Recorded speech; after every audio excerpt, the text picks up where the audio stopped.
పరీక్ష ఏదైనా ఫలితాలలో అందనంత ఎత్తులో ట్రినిటీ ఇంటర్ మరియు ఐఐటి నీట్ అకాడమీ అడ్మిషన్లు జరుగుతున్నవి. వివరాలకు సంప్రదించండి ట్రినిటీ విద్యా సంస్థలు. అసలే ఆర్థిక ఇబ్బందులు, దానికి తోడు అకస్మాత్తుగా ఏదైనా ఆపద సంభవిస్తే ఆ కుటుంబ పరిస్థితి ఎట్లా ఉంటుందో ఇలా ఉంటుంది. ఆడేపు రాజేష్, వారి భార్య అఖిల, వారి కుటుంబం మనం ఇక్కడ ఉన్నాం, మనం చూస్తుండొచ్చు. దీనికి సంబంధించిన వివరాలు ఆడేపు రాజేష్ సతీమణి అఖిల మనతో ఉన్నారు. వారి కుటుంబం చిన్న పిల్లలు కూడా మనతోనే ఉన్నారు, వారి పాప బాబు కూడా. ముందుగా అఖిల్ని అడిగే ప్రయత్నం చేద్దాం. అమ్మ, మీరు చెప్పండి, అసలు ఈ ప్రమాదం ఎలా సంభవించింది?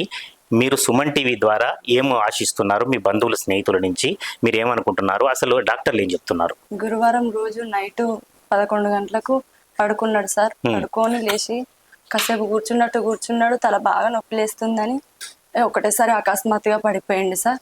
పడిపోవడంతోనే టక్కున ఆటో తీసుకొని మాట్లాడుకొని ఎంజిఎంకి వెళ్ళిపోయినాం సార్. అక్కడ బీపీ బాగా ఎక్కువైందని డాక్టర్లు ఎంఆర్ఐ స్కానింగ్ ఇట్లా అన్ని చేసింది సార్. చేస్తే అలా రిపోర్ట్లో రక్తం గడ్డ క్లాట్ అయ్యి రక్తస్రావం అయిపోయిందమ్మా, సర్జరీ చేయాలి అని అన్నారు సార్ ఎంజిఎంలో. అలా అనేసరికి అక్కడ కొంచెం ఆపరేషన్ చేస్తాం కానీ ఆడ వెంటిలేషన్ అవైలబుల్గా లేదు అని అనేసరికి మ్యాక్స్ కేర్కి తీసుకెళ్ళాం సార్. అప్పుడు తీసుకెళ్ళినాక సార్ సర్జరీ చేస్తాం, మేమేం చెప్పలేమమ్మా, సర్జరీ చేసినా ఒకవేళ చేసేటప్పుడైనా కానీ మేమేం చెప్పలేము, చాలా క్రిటికల్గా ఉన్నది పొజిషన్, ఏం చెప్పలేమని సార్ అన్నాడు సార్.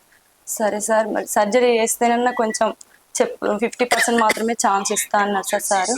సరే చేయండి సార్ అని ఒప్పుకున్నాం సార్. చేసినా కానీ స్పృహలోకి ఇంతవరకు రాలేదు సార్. ఇప్పటికీ 8 days అవుతుంది సార్. 8 రోజులు హాస్పిటల్లో ఉన్నారు. 8 రోజుల నుంచి హాస్పిటల్, కోమాలో ఉన్న పరిస్థితి. మిమ్మల్ని మీరు కూడా లోపలికి పోనివ్వటం లేదు సార్. ఎంత ఖర్చు కావచ్చు ఒకవేళ కోలుకున్నా కూడా? అంటే ఇప్పుడు ఖర్చు అయింది ఎంత, ఇంకా ఎంత ఖర్చు కావచ్చు డాక్టర్లు చెప్పిన ప్రకారం? ఇప్పటికి మళ్ళీ డాక్టర్ చెప్పేసరికి మళ్ళీ ఇంకా 20 days దాకా పడుతుంది కావచ్చు సార్. అప్పటి వరకు ఇంకా 50 లక్షలు అవుతుందో ఇంకా ఎంత అవుతుందో సార్, బాగానే అవుతుంది. ఇప్పుడు మీకు ఎవరైనా అంటే మీ తల్లిదండ్రులు కానీ, బంధువులు కానీ, స్నేహితులు కానీ ఏమైనా హెల్ప్ చేస్తారా? ఎవరు ఇంకా మాకు చేసుకుంటూ బ్రతికే వాళ్ళమే సార్, ఇంకా ఎవరు ముందుకు రావట్లేదు సార్. ఇప్పుడు ప్రస్తుతానికైతే మా అమ్మ వాళ్ళు కూడా ఏం లేని వాళ్ళే, మాకు కూడా ఏం లేదు, మాకు అత్త మామ కూడా లేరు సార్. ఇంతవరకు ఎట్లా ఖర్చు పెట్టారు? మరి ఇప్పుడు దాదాపు 5 లక్షలు ఖర్చు అయింది అంటున్నారు కదా, ఎట్లా పెట్టారు? కొంచెం చిన్న నాన్న పెద్ద నాన్న వాళ్ళు కొంచెం సాయం చేసింది, బయట వాళ్ళు కూడా కొంచెం సాయం చేసింది సార్. ఎంత చేసినా వారు అంతకంటే ఎక్కువ చేయలేరు కదా. అంతే సార్. అదే ఇప్పుడు మీరు సుమన్ టీవీని అడిగారు కాబట్టి సుమన్ టీవీ ద్వారా ఫ్రెండ్స్కి కానీ, బంధువులకు కానీ, మీకు తెలిసిన వాళ్ళకి కానీ, చుట్టుపక్కల వాళ్ళకి కానీ మీరే ఒకసారి రిక్వెస్ట్ చేయండి. మీ నెంబర్ కింద ఇస్తున్నాం కాబట్టి దాని ద్వారా పంపమని మీరు చెప్పండి ఒకసారి సార్. సుమన్ టీవీ వాళ్ళకి నా చేతులకు దండం పెట్టి చెప్తున్నాను, మాకు నా భర్త కావాలి సార్, భర్త కావాలి, మీరు కాపాడాలి సార్. దానికి ఖర్చు కూడా మేము పెట్టుకోలేకపోతున్నాం సార్.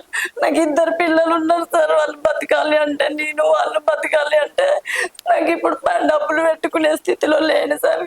కావున మీరు ఏమన్నా సహాయం చేయాలని కోరుతున్నాను సార్. మనం నిత్యం లేస్తే ఎంతో మందికి సహాయం చేస్తుంటాం, సమాజంలో కూడా చాలా మంది ఉన్నారు. అయితే మన అప్పీల్, మనం అడిగిన విషయం కానీ లేకపోతే ఇటువంటి జరుగుతున్నవి కానీ వాళ్ళకి తెలిస్తే ఖచ్చితంగా మీ ప్రార్థన విని దేవుడు కావచ్చు, లేకపోతే దైవం రూపంలో ఉన్న చాలా మంది మనుషులు కానీ, డబ్బు ఉన్న వాళ్ళు కానీ తప్పనిసరిగా సహాయం చేస్తారని మేము అనుకుంటున్నాం. మాకు సంబంధించినంత వరకు సుమన్ టీవీ తరఫున ఎవరు మాట్లాడినా కూడా మీ నెంబర్కు మేము కాంటాక్ట్ చేస్తాం తప్పకుండా కూడా.